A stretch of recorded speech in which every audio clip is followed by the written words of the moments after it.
What's up, guys, and welcome back. And today we have another diecast review, and this is of another motor grader, the Cat 12M3 motor grader made by Diecast Masters in 1/50th scale.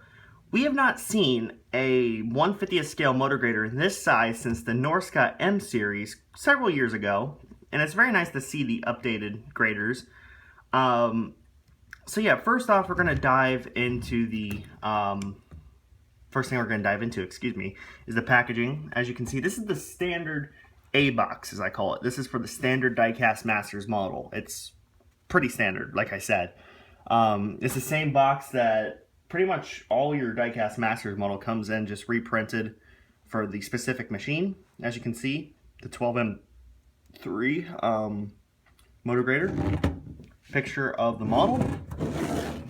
And another picture of the real machine on the back and the specifications. You can pause it if you want to see them.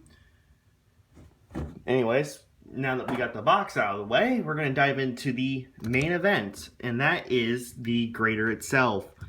So we're going to start off here at the front, and this is probably one of the most disappointing things that I've seen.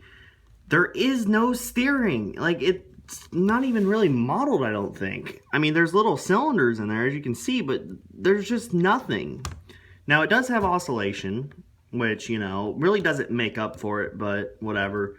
It does have these fenders, which, you know, is starting to become a thing on graders.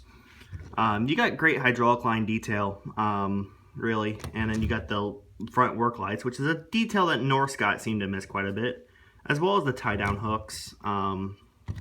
Mold board, it's a 12-foot mold board, which is why it's the 12.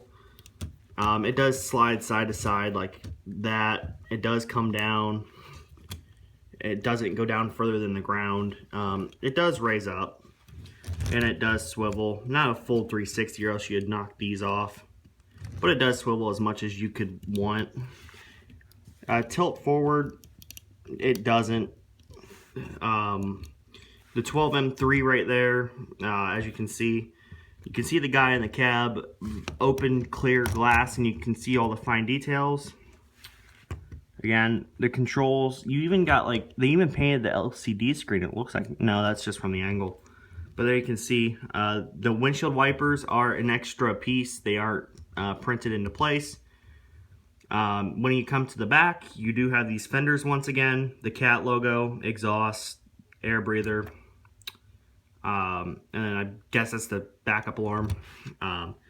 The beacon up top and work lights, you know, some of the same details as on the 18. The engine in the back, you can see some fine photo etch details on it. It has an issue with the turning radius. As you can see, it's just not there. You get the blue filler cap for the def tank. One cool thing though is the rear lights. They aren't actual like decals or anything. They are separate pieces, which is really cool.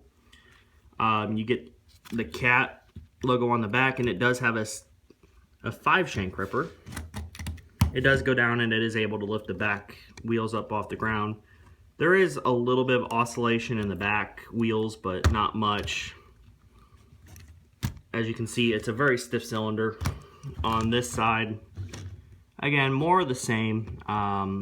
It's pretty much the same details. The handrails are metal. The ladders here are plastic. And, you know, as you can see, the rim's got pretty decent details for what it is. The ripper teeth have some nice fine details, but, you know, really the one thing that takes away from it, like, it is a very solid looking piece, but the oscillation, or the turning and oscillation, like I said, they just aren't there. As you can see, the fenders are plastic, but the turning radius, there is none, literally none. And the wheels are a little bit hard to turn as well. You can see this one isn't even on the ground, which might be because this screw's a little bit tight on the oscillation thing. There we go. But this model, it's lacking. I'm just being honest. It's not that great of a piece. I think even Norscot did a better job with their 14M, but I mean, it looks good. Don't get me wrong. It looks like a great model. It's just the functionality is really lacking. Honestly, out of 10, I would rate it at a 5 out of 10. I mean, it's got the build quality's there, the details are there. It's just the functionality that drops it way down. Even the 18M is way better than this. I hate to say it, but it is what it is. Underneath, you got some fine details, but I mean, fine details really don't make up for, you know, no turning in the front and very little in the back. Like, this is sort of inexcusable for a grader. Even Ertl has better functioning motor graders, which is kind of rough to say, but it is what it is. So anyways, it's a 5 out of 10. It's very much lacking. So that's really it. Thanks for watching, and happy Halloween, and peace out.